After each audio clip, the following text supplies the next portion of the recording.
Bismillahirrahmanirrahim. Assalamualaikum warahmatullahi wabarakatuh. Perkenalkan, nama saya Jihad Abdul Jalil dengan NIM 4319045.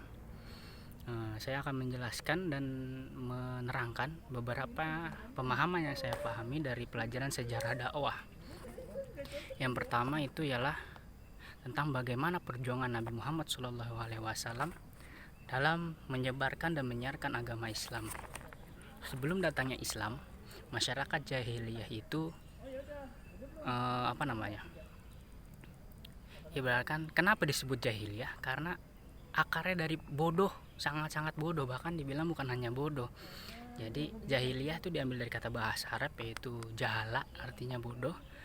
Nah, ketika menjadi isim fa'il itu akan berubah jadi jahilun. Nah, ketika ditambahin ya di belakangnya ditambahin ta marbutoh, maka berubah hanya di jahiliyah. Jadi kenapa disebut jahiliyah? Jadi bukan hanya sekedar bodoh, akan tetapi bisa dibilang atau dikatakan bahwa kafir Quraisy ketika udah dikasih tahu dibilangin tetap aja batu dan susah untuk masuk perkataan-perkataan yang baik kepada mereka. Karena maka dari itu disebutlah jahiliyah. Nah, dari itu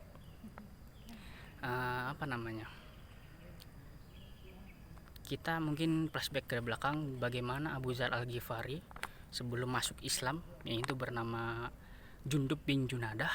Dia pakarnya dari para pembegal. Ketika datangnya Islam, berubah menjadi lembut hatinya, jadi tenang, menjadi hati yang begitu dikatakan baiklah. Sebelum dia masuk Islam, semua orang dibegal, yang dia nggak sukain semua dibegal. Tidak suka sama orang maka dia akan dibegal, diputus lehernya, dibunuh lehernya. Nah, akan tetapi setelah itu datangnya Islam, dia berubah kepribadian, dia berubah wataknya menjadi hal yang positif, menjadi yang baik. Nah, Nabi Muhammad ketika menerangkan hal tersebut, menerangkan dakwah Islam, itu pertama sembunyi-sembunyi di kota Mekah. Karena orang jahiliyah itu seperti itu, atau kayak keras. Makanya dari bersembunyi-sembunyi dari rumah ke rumah, dari pertama saudara-saudaranya, keluarga yang terdekat, seperti itu. Nah, makin lama tidak diterima oleh penduduk Mekah. Maka dari itu Nabi Muhammad SAW itu datang ke Madinah, dan disitulah diterimanya Nabi Muhammad dan berdakwah. Maka kita ketahui kenapa sholat zuhur itu tidak ada suara, sedangkan sholat Jumat di siang hari ada suaranya. Nah, alasannya itu karena ketika sholat pertama kali diperintahkan itu di Mekah. Nah, untuk menghindari hal-hal yang tidak diinginkan, makanya disirkan, dirahasiakan, dizaharkan itu untuk tidak dijahirkan, untuk tidak disuarakan sholat zuhur itu. Nah, karena masa itu Nabi masih bersembunyi-sembunyi. Nah, ketika di Madinah dapatlah perintah untuk sholat Jumat. Nah, dari situlah Islam mulai berkembang pesat. Makanya Nabi Muhammad SAW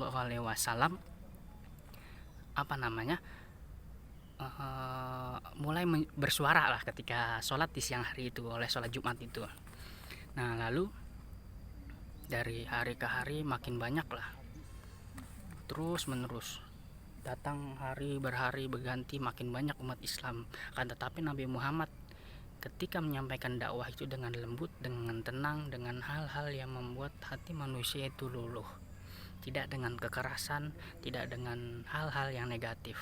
Karena itu bukan ajaran Islam. Ajaran Islam itu adalah yang menentukan kebaikan, kenyamanan, dan ketentraman buat semua orang.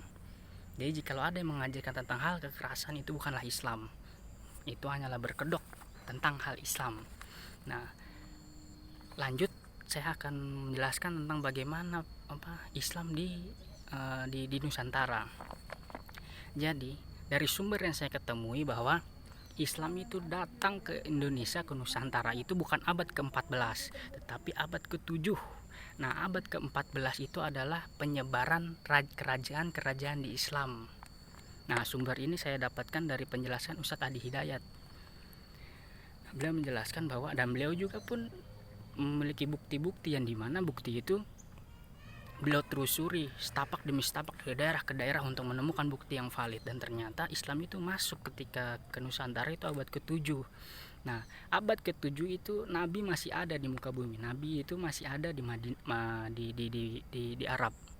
Gitu. Jadi ketika itu abad ke-7 lah Islam masuk ke Nusantara, dan di abad ke-14 itu masuknya kerajaan-kerajaan yang ada di Nusantara itu. Makanya dari Aceh terus ke Banten, ke tanah Jawa, sampai akhirnya di Maluku. Nah, Maluku itu asal katanya muluk, dari bahasa Arab, yaitu artinya kerajaan, raja. Nah, makanya muluk itu diambil dari bahasa itu, karena dulu di Maluku itu terdapat kerajaan-kerajaan Islam yang banyak, yang pesat ketika itu. Nah, bukti pertama datangnya Islam ke Nusantara itu di Aceh.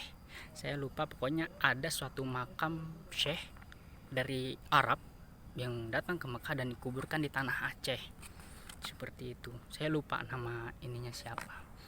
Nah, lalu membahas tentang bagaimana perjalanan